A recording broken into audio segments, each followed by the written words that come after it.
एक बड़ी खबर गाजियाबाद से हमारे पास है।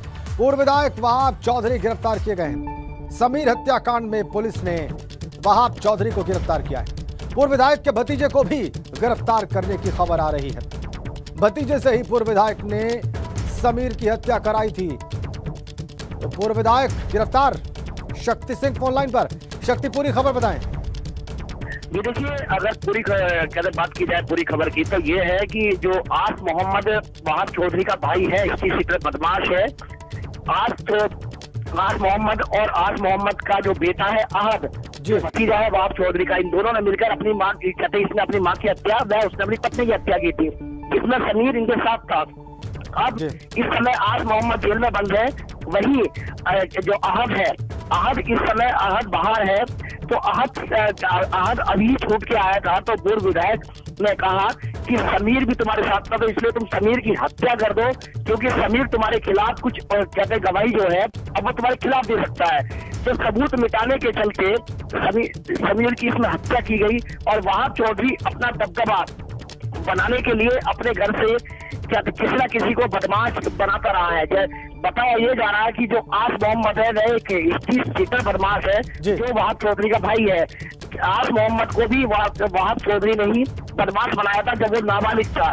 और अभी ये जो अहद है, अहद ने जब अपनी मां की हत्या की, तो मां की हत्या कराने में भी वहाब चौधरी का रोल था, लेकिन वहाब चौधरी उस समय बच गया था। लेकिन अब जब अहद से समीर, जो कि दोस्त था अहद का, इसकी हत्या कराई, तो पुलिस ने जब गहनता से पूछताछ की तो पता चला कि वहाब चौधरी ने हत्या कराई। और हत्या कराने के बाद वहाब अहद को मेरठ में किसी रिश्तेदार के पास छुपाने में मदद की, जिसके बाद वहाब को गिरफ्तार किया।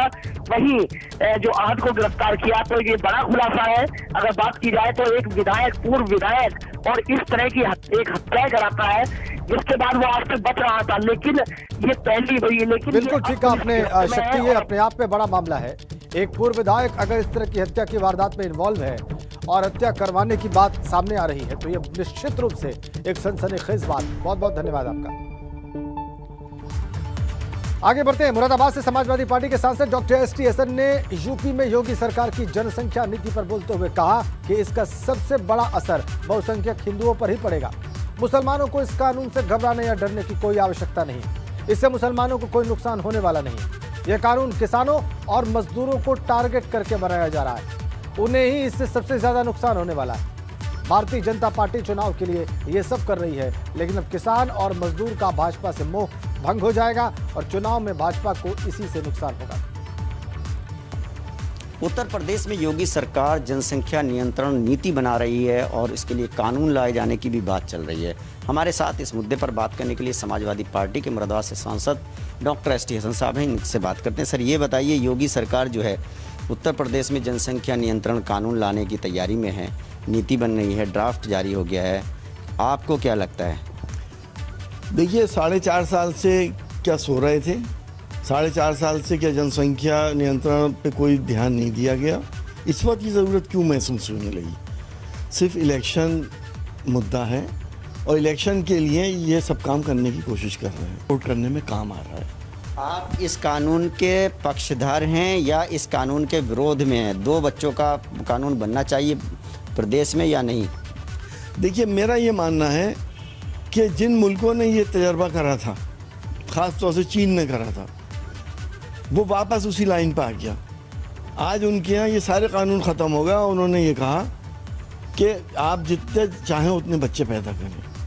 हिंदुस्तान बूढ़ा हो जाएगा अगर आपने 2 बच्चों का कानून बनाया तो। बूढ़ा होना चाहिए क्योंकि देश के जो एसेट्स हैं वो तो सीमित हैं और जो जनसंख्या है वो बहुत ज़्यादा बढ़ गई है और बढ़ रही है लगातार। फिर इसका समाधान क्या है आपकी नज़र में?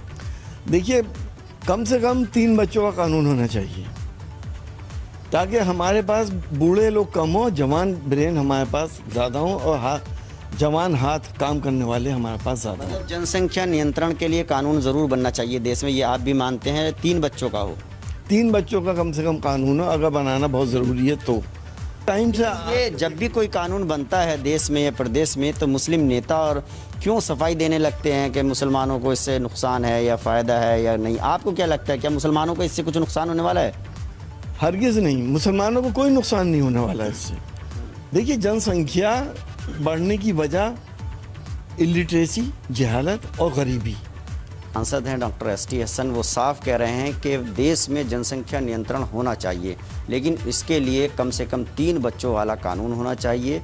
और जो योगी सरकार उत्तर प्रदेश में 2 बच्चों के लिए कानून ला रही है, शर्त लगाने जा रही है, ऐसा कानून बनाने जा रही है, तो सपा सांसद मानते हैं कि इसका सबसे बड़ा नुकसान और असर बहुसंख्यक समाज पर होगा। मुस्लिमों पर इसका ज़्यादा असर नहीं होगा, बहुत कम होगा, क्योंकि वो माइनॉरिटी में हैं। तो इसलिए मुस्लिमों को कोई घबराने की या इस कानून से डरने की ज़रूरत नहीं है। Vaidur Rahman, ABP news network, Moradabad. ST Hasan की बात आपने सुनी। एक और बड़ी खबर संभल से है। जनसंख्या कानून पर सपा सांसद बर्क ने फिर से बेतुका बयान दिया है। जनसंख्या रोकनी है तो शादी करने पर रोक लगा दो, ये कह रहे हैं शफीकुर रहमान बर्क। वो रुक रुक कर बीच बीच में ऐसे बयान देते रहते हैं जो बयान न सिर्फ सुर्खियां बटोरता है बल्कि विवाद खड़ा करता है। अब वो कह रहे हैं कि अगर जनसंख्या पर रोक लगानी है तो शादी करने पर रोक लगा दो, अगले 20 साल तक मत होने दो किसी की शादी। ये उनका बयान है, देखिए क्या कह रहे हैं। प्रतिबंध लगाने ये करना चाहते हैं कि यहाँ पर बच्चे कम पैदा हों, 2 से ज़्यादा नहीं हों, 2 से ज़्यादा होंगे तो ये सुलूक होगा तुम्हारे साथ।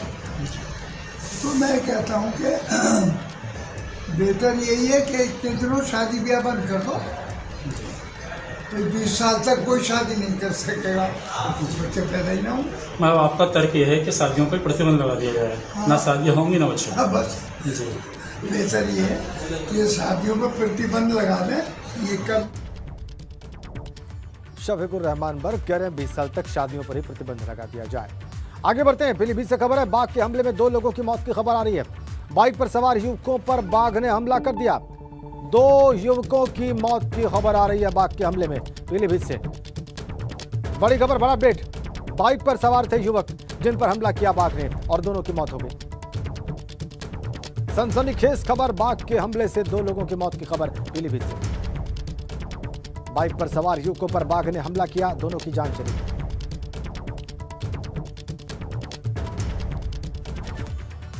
और एक बड़ी अपडेट आपको दे दें। उत्तर प्रदेश चुनाव की तैयारियों में जुटी है कांग्रेस पार्टी। कांग्रेस महासचिव प्रियंका गांधी वाड्रा बैठक करेंगी।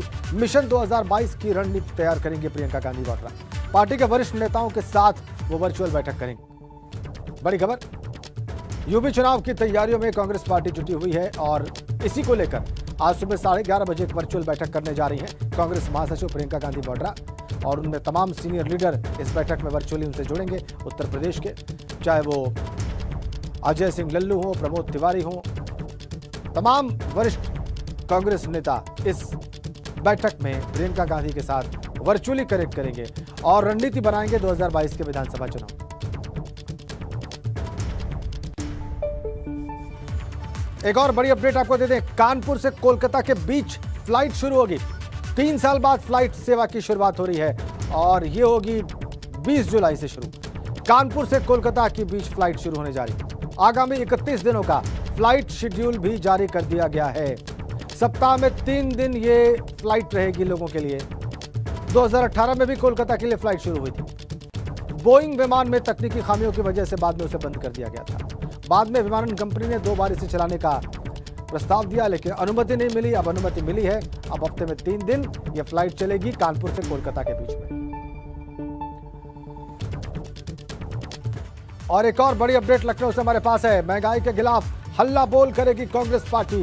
पेट्रोल, डीजल और रसोई गैस के बढ़ते दामों के खिलाफ आंदोलन करने जा रही है कांग्रेस पार्टी। प्रदेश भर में कांग्रेस कार्यकर्ता रिक्शा, तांगा और बैलगाड़ी से मार्च निकालेंगे। जिला मुख्यालय तक 5 किलोमीटर रिक्शा खींचकर ये कांग्रेस कार्यकर्ता अपना विरोध जाहिर करेंगे। तो बढ़ती कीमतों के खिलाफ कांग्रेस का प्रदर्शन आज पूरे प्रदेश में। जिला मुख्यालय तक 5 किलोमीटर रिक्शा खींचकर विरोध जाहिर करेंगे। यह तरीका होगा कांग्रेस पार्टी के कार्यकर्ताओं का बढ़ती कीमतों के खिलाफ अपना विरोध जाहिर करने का।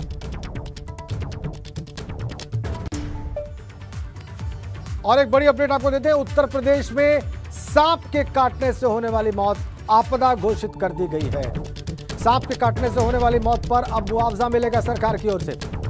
मृतक के परिजनों को घटना के 7 दिनों के भीतर 4 लाख का मुआवजा दिया जाएगा। बड़ी खबर, सांप से जो काटने वाली घटनाएं हैं जिसमें मृत्यु होती है तो उसको आपदा घोषित कर दिया है सरकार ने। उत्तर प्रदेश में 7 दिन के भीतर ही मुआवजा देगी सरकार जो मृतक हैं उनके परिजनों को। सांप के काटने से होने वाली मौत उत्तर प्रदेश में आपदा घोषित, इस पर मुआवजा मिलेगा सरकार की ओर से 7 दिनों के भीतर। यह बड़ी अपडेट।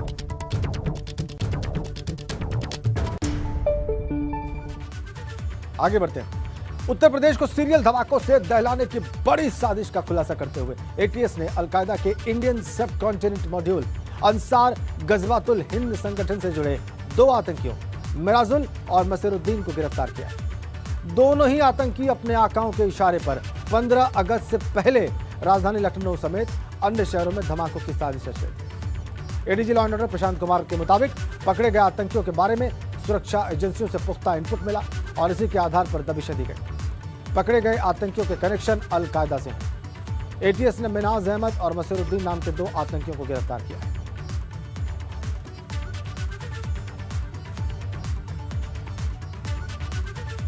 मिनाज अहमद और मसीरुद्दीन 2 आतंकियों को गिरफ्तार किया गया है यूपी एटीएस के द्वारा और आतंकी साजिश जो थी उसको नाकाम किया गया।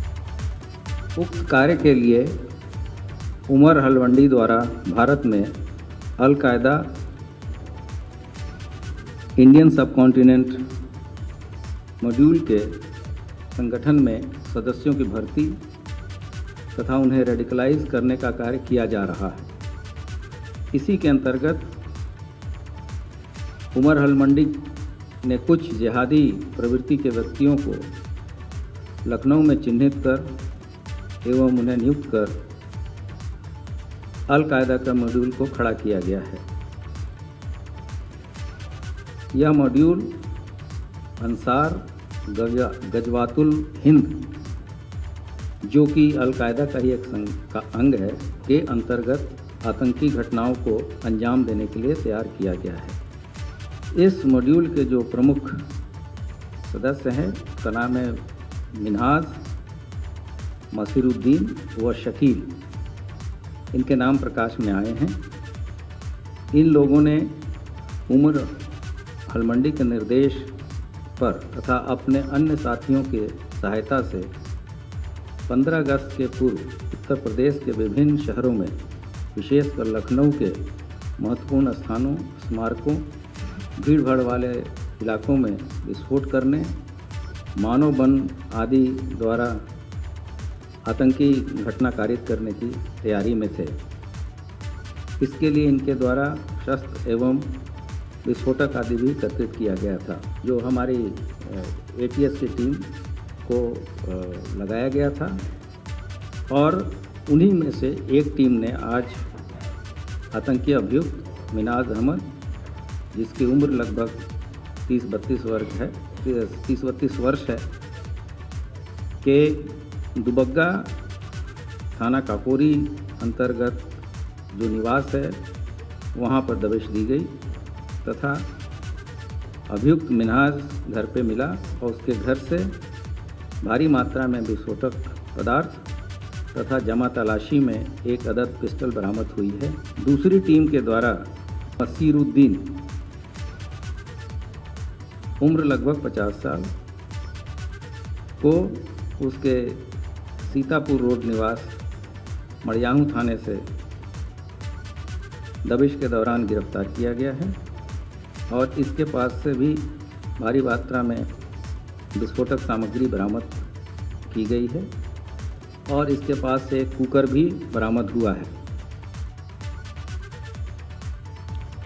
और अब आपको हम 4 तस्वीरें दिखाने जा रहे हैं। 2 आतंकियों के पकड़े जाने के बाद आसपास के तमाम शहरों में, जिलों में सुरक्षा बढ़ा दी गई है, अलर्ट जारी किया गया है।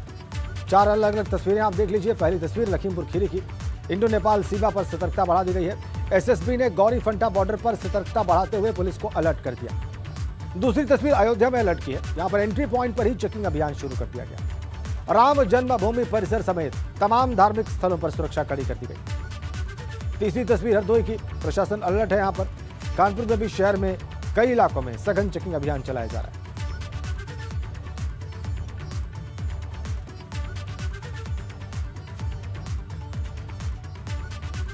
तो लखनऊ से गिरफ्तार आतंकियों का खुलासा हुआ है। आतंकी मजरुद्दीन और मिन्हास कई बार कानपुर आए थे। नई सड़क निवासी अपने साथी के साथ कई दौर की मीटिंग हुई थी इन दोनों की। आतंकियों ने कानपुर में कई लोगों से मुलाकात की थी। जांच एजेंसियों को कानपुर में विस्फोटक और असलाह मिलने की भी आशंका है। तो कानपुर गए थे ये दोनों, जिन्हें कल एटीएस ने लखनऊ से गिरफ्तार किया है। और नई सड़क पर अपने साथी से कई बार इन्होंने मीटिंग की, मुलाकात की और इसीलिए कानपुर में सतर्कता बहुत ज्यादा है। 4 से 5 लोगों को कानपुर में भी हिरासत में लिया गया है। नए खुलासे, नए रिवोल्यूशंस हो रहे हैं कल के इस ऑपरेशन के बाद से। सूत्र बता रहे हैं कि आतंकी मसरुद्दीन और मिन्हास कानपुर गए थे और नई सड़क निवासी अपने साथी के साथ कई दौर की इन्होंने मीटिंग की थी। जाहिर सी बात है कानपुर भी इनके निशाने पर था और कानपुर में भी इनका नेटवर्क सक्रिय है। ये चिंता वाली बात कानपुर के निवासियों के लिए, कानपुर के प्रशासन के लिए, कानपुर की पुलिस के लिए। आतंकी मसरुद्दीन और मिन्हास कई बार कानपुर गए, ये बात स्पष्ट सामने आ रही है और नई सड़क पर रहने वाले अपने साथी के साथ कई दौर की मुलाकात की। इधर लखनऊ में आतंकी गिरफ्तार हुए हैं और दिल्ली पुलिस एक्शन में है। लखनऊ जाएगी दिल्ली पुलिस की स्पेशल सेल और पकड़े गए अलकायदा के आतंकियों से पूछताछ करेगी। सेल ने 2015 में पैन इंडिया AQIS मॉड्यूल का खुलासा किया था। मॉड्यूल का खुलासा कर करीब 6 आतंकियों को गिरफ्तार किया गया था। तो अब दिल्ली पुलिस की स्पेशल सेल जो है वो लखनऊ आएगी, वो आतंकियों से पूछताछ करेगी और सुराग तलाशेगी कि कहीं दिल्ली और देश के दूसरे इलाकों में भी इस मॉड्यूल से जुड़े लोग मौजूद तो नहीं, कहीं कोई और बड़ी आतंकी साजिश नहीं तो पनप रही।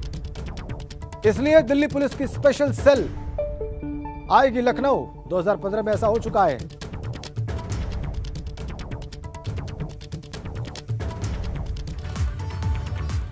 और एक और बड़ी अपडेट आपको दे दें, लखनऊ में 2 आतंकियों के पकड़े जाने के मामले से जुड़ी है। कानपुर महानगर में हाई अलर्ट है। कई जगहों पर एटीएस की छापेमारी की खबरें हैं। आतंकी कनेक्शन के चलते 4 से 5 संदिग्ध वहां पर हिरासत में लिए गए। इन संदिग्धों को हिरासत में लेकर एटीएस इनसे पूछताछ करने में जुटी है। पुलिस कमिश्नर ने LIU यानी कि लोकल इंटेलिजेंस यूनिट को भी सक्रिय कर दिया। आतंकियों के फोन से मिले नंबरों का ब्यौरा भी निकाला जा रहा है। तो पुलिस कमिश्नर ने LIU को सक्रिय कर दिया है। 2 आतंकियों के पकड़े जाने के मामले के बाद अब कानपुर में भी सघन चेकिंग अभियान, हाई अलर्ट, एटीएस की छापेमारी कई जगहों पर। और इधर यूपी में आतंकी साजिश पर सूत्रों के हवाले से बड़ी खबर है। आतंकियों ने अपने पैसे से खरीद कर बम बनाया था, ये सूत्र हमें बता रहे हैं। अपने पैसे से खरीद कर बम तैयार किया था इन आतंकियों ने। 2000 रुपए में प्रेशर कुकर बम तैयार हो गए थे। इंटरनेट के जरिए अलकायदा के संपर्क में आया था और उमर अल मंडी के लगातार संपर्क में था मिन्हास। उमर के कहने पर ही तैयार किया गया था बम। टारगेट चुनने की प्रक्रिया आतंकियों की तरफ से जारी थी। निशाने पर कौन कौन नेता होगा इसकी तलाश की जा रही थी। यह सूत्रों के हवाले से बड़ी खबर। तो 2000 रुपए में तैयार हो गए थे प्रेशर कुकर बम, सूत्र हमें बता रहे हैं। इंटरनेट के जरिए अलकायदा के संपर्क में आए थे ये लोग, जिन्हें कल एटीएस ने लखनऊ से गिरफ्तार किया। हमारे वरिष्ठ संवाददाता ओपी तिवारी इस वक्त इसी खबर पर ज्यादा जानकारियां देने के लिए देश की राजधानी दिल्ली से हमारे साथ जुड़ गए हैं। ओपी तिवारी जी, अभी मैंने बताया कि कैसे प्रेशर कुकर बॉम्ब तैयार किए गए अपने ही पॉकेट खर्च से और 2000 रुपए में तैयार होगा और ये लोग इंटरनेट के जरिए अलकायदा के जो टॉप कमांडर्स हैं उनके संपर्क में थे। इस बाबत आपको क्या जानकारी मिल रही है? बिल्कुल, मैं आपको बता दूं कि इसमें मिन्हाज नाम का जो शख्स है वो लोकल यूनिवर्सिटी में पढ़ा लिखा है और इस समय फिलहाल जो ई रिक्शा की बैटरी होती है उसका वो काम करता है। इसके पहले वो सेल्समैन का काम करता था। इंटरनेट के जरिए वो इन आतंकियों के संपर्क में आया और धीरे धीरे रेडिकलाइज होता चला गया। उमर अल मंडी ने उसका ब्रेन वॉश इस कदर किया इंटरनेट के जरिए ही कि वो बम बनाने के लिए तैयार हो गया। लेकिन उसने उमर अल मंडी से कहा कि उसे बम बनाना नहीं आता। इस पर उसे इंटरनेट के जरिए ही बताया गया कि बम किस तरह से तैयार किया जाएगा। उसने कहा मेरे पास पैसे नहीं है अच्छा बम बनाने के लिए। इस पर उसे कहा गया कि बहुत ज़्यादा पैसे नहीं लगते हैं, तुम छोटे छोटे बम बनाओ, उसके बाद पैसे का इंतजाम बाद में हो जाएगा। तो उसके बाद ये इतना रेडिकलाइज ये लोग हो चुके थे कि इन्होंने 2000 रुपये में प्रेशर कुकर खरीदा और बम उसके अंदर जो बम बनाने का सामान था वो खरीदा और वो बम तैयार किया। दूसरी अहम बात यह है कि इनके आकाओं ने इनसे कहा कि ये बम जो है भीड़ बड़ी जगहों पर या फिर किसी नेता की रैली में रखना है। तो ये लोग जो आसपास के हो चुके, आपको पता है कि उत्तर प्रदेश में चुनाव होने हैं, तो किन किन नेताओं की संभावित रैलियां हैं, कौन कौन से नेता जनसभा कर सकते हैं या कौन कौन से नेताओं की हाल फिलहाल में रैलियां होने वाली हैं या उनके वैसे प्रचार कार्यक्रम होने वाले हैं, उसको लेकर ये लोग अब निगाह रखने लगे थे। अपने आकाओं के लगातार संपर्क में थे, इनके आका इनसे लगातार चैटिंग करते रहते थे इंटरनेट के जरिए। बहुत ही अपनी निगाह में ये लोग आतंकवादी सेविंग तरीके से चैटिंग कर रहे थे, लेकिन इंटेलिजेंस को इसका पता लग गया और इनकी एक लंबी चौड़ी चैट पकड़ी गई है जिसमें बाकायदा सिलसिलेवार तरीके से बताया गया है कि बम कैसे बनेगा। इसके बाद इन्होंने अपने पैसे से, अपने जेब, जबकि मैं आपको बता दूं कि बहुत ही लोअर, बहुत ही हायर कास्ट के, मतलब हायर पैसे वाले लोग नहीं हैं जी, तो मीडियम टाइप के पैसे वाले ये लोग हैं। तो इन्होंने अपनी जेब से 2000 रुपये लगाए, बम बनाने का सामान खरीदा। अब इनका इरादा किसी ऐसी जगह पर बम को रखने का जहां ज्यादा से ज्यादा नुकसान हो। जी ओपी तिवारी जी, खबर थी कि 15 अगस्त के आसपास ये कोई बड़ा हमला कर सकते थे या और उसकी साजिश रची जा रही थी, तो क्या ये जानकारी आपको मिल पाई है कि 15 अगस्त के आसपास ये ऐसा क्या बड़ा करने वाले थे और उसकी जानकारी मिलने के बाद ये ऑपरेशन किया गया? बिल्कुल, देखिए मैं आपको बता दूं, 15 अगस्त का समय ऐसा होता है जब लखनऊ आसपास के शहर जितने भी हैं वहाँ पर जो स्थानीय नेता हैं, जो वहाँ के लिए स्थानीय नेता हैं, लेकिन कोई केंद्र में मंत्री है, कोई केंद्र में बड़े पद पर है या कोई उत्तर प्रदेश सरकार में बड़े पद पर है और तमाम ब्यूरोक्रेट्स भी उसमें एक जगह इकट्ठे होते हैं। झंडा रोहण की जो है प्रक्रिया को अंजाम दिया जाता है। इसके अलावा चूंकि कोरोना भी थोड़ा सा कंट्रोल में है, तो हो सकता है कि लोग थोड़ा और वहाँ पर कोरोना के सहूलियतों को ध्यान में रखते हुए वहाँ थोड़ी भीड़ भी हो जाती।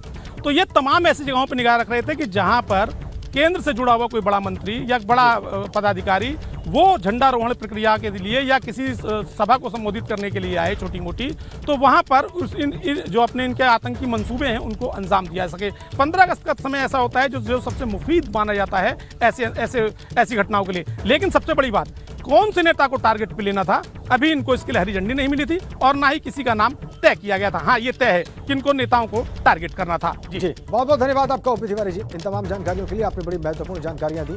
आपने बताया कि कैसे केंद्र के बड़े नेताओं को टारगेट पर लेने की तैयारी थी और 15 अगस्त के आसपास झंडारोहण के दौरान या किसी जनसभा के दौरान उन पर अटैक करने की तैयारी थी और इसके लिए इनको ऊपर से, यानी कि अल-कायदा के टॉप कमांडर से किसी इंस्ट्रक्शन का इंतजार था, लेकिन उस बाबत अभी इन्हें हरी झंडी नहीं मिली। तो लखनऊ से 2 आतंकियों की गिरफ्तारी होने पर यूपी सरकार का बयान आया है। एबीपी गंगा पर बोले हैं एसीएस ग्रे अवनीश अवस्थी। इन्होंने कहा है कि दोनों आतंकियों को काफी वक्त से ट्रैक किया जा रहा था। दोनों आतंकियों के खिलाफ हमें पर्याप्त सबूत मिले हैं। बड़ी वारदात को अंजाम देने की साजिश रच रहे थे ये आतंकी। पकड़े गए दोनों आतंकी अल-कायदा से जुड़े हैं। सीएम ने एटीएस को ज्यादा मजबूत करने के निर्देश भी दिए हैं। देखिए वो क्या कहते हैं। उत्तर प्रदेश में अलकायदा के 2 आतंकी पकड़े गए और लगातार उनके कुछ साथियों की तलाश चल रही है। मेरे साथ उत्तर प्रदेश के अपर मुख्य सचिव गृह अवनीश अवस्थी साहब हैं। सर, 2 आतंकी पकड़े गए हैं, इस मामले में क्या अपडेट है फिलहाल? देखिए, अपडेट ये है कि एटीएस को एक बड़ी सफलता मिली है। एटीएस लगातार इनको कई दिनों से ट्रैक कर रही थी, लेकिन एटीएस को जब लगा कि ये संभावना है कि कभी भी कोई घटना ये कर सकते हैं, तो आपको मालूम है कल एडीजी एलओ और आईजी एटीएस ने आपको बताया प्रेस में कि तुरंत पर कार्रवाई हुई और तुरंत एटीएस ने जाकर दोनों लोगों को पकड़ा है। ये मामला बहुत ही गंभीर मामला है और इसमें जब पकड़ा है तो पुख्ता साक्ष्य हैं कि ये लोग जो है कहीं ना कहीं अलकायदा से गाइडेड हैं, उनके हैंडलर से गाइडेड हैं। आगे भी आने वाले समय में इनसे जो जुड़े हुए लोग हैं उन पर कार्रवाई होगी। आपको मालूम ये भी है कि मॉड्यूल्स जो है अलग अलग होते हैं, तो एक मॉड्यूल को दूसरे मॉड्यूल के बारे में ज़्यादा जानकारी नहीं होती, तो कठिन होगा। लेकिन एटीएस लगातार ऐसे लोगों से जो संपर्क में रहे हैं उन पर बहुत मजबूती से कार्रवाई करेगी। माननीय मुख्यमंत्री जी ने गृह विभाग को ये निर्देश दिए कि एटीएस को और मजबूत करें, मैन पावर भी दें, इक्विपमेंट भी दें। तो ये ज़रूरी है। हमारा प्रदेश बड़ा है और इस तरह की कोई भी जो है साजिश कह लीजिए, इस तरह का कोई भी जो है सबवर्सिव एक्टिविटी को निकालने का जो काम एटीएस का है, तो उसको और मजबूत करने की आवश्यकता होगी और उसको किया जा रहा है। और पिछले समय में बहुत मजबूती से एटीएस को फिर आगे टॉप एजेंसी देश की उसको आगे किया जा रहा है। एटीएस को ये भी निर्देश है और एटीएस लगातार जो है सेंट्रल एजेंसी से भी संपर्क में है, इनपुट दे रहा है, इनपुट ले रहा है। तो हमको ये बहुत जो गंभीर मामला है इसमें सफलता तो मिली है, लेकिन ये काम शुरू हुआ है और काफ़ी काम जो है बाकी रहा। सर एक छोटा सवाल आपसे बस इतना पूछूंगा, उमर हलमंडी को लेकर के यह कहा जा रहा है कि वो कहीं मारा गया है, और दूसरा उसके जो साथी जो 2 लोग थे, ये इनके बारे में कुछ पता चला है क्या कि कितने लोग थे और क्या? देखिए, अभी जो हमारे बॉर्डर से बाहर, उत्तर प्रदेश से बाहर की जो बातें हैं उस पर हम लोग बहुत ज़्यादा कमेंट नहीं करेंगे, और उस पर तो हम लोग जो है इनपुट्स सेंट्रल एजेंसी से लेंगे और देंगे भी उनको। लेकिन हम इतना ज़रूर कह सकते हैं कि जो हमारे ये यूनिट पकड़ी गई है, ये इसमें पुख्ता ये प्रमाण है कि ये बाहर से गाइडेड थी, और इनका जो है कहीं ना कहीं पूरी तरह से जो है वहाँ से इनको निर्देश मिल रहे थे, और कभी भी ये कोई बड़ी घटना प्रदेश में कर सकते थे। आप अवनीश अवस्थी साहब को सुन रहे थे, जिन्होंने बताया कि ये एजेंसीज़ हैं, सेंट्रल एजेंसीज के साथ कोऑर्डिनेट करके सरकार काम कर रही है, और बहुत सारी चीज़ें अभी निकल कर सामने आएंगी। बड़ी खबर लखनऊ में आतंकी साजिश के मामले से जुड़ी हुई हमारे पास बड़ी अपडेट। लखनऊ में आतंकी साजिश का मामला है। यूपी एटीएस को अलकायदा आतंकी शकील की तलाश है। कल पकड़े गए दोनों आतंकियों का साथी है शकील। आतंकी मसरुद्दीन और मिनाज का हेड है शकील। आज दोनों आतंकियों का मेडिकल भी कराया जाएगा, और अब पुलिस को तलाश है शकील की, एटीएस को तलाश है शकील की।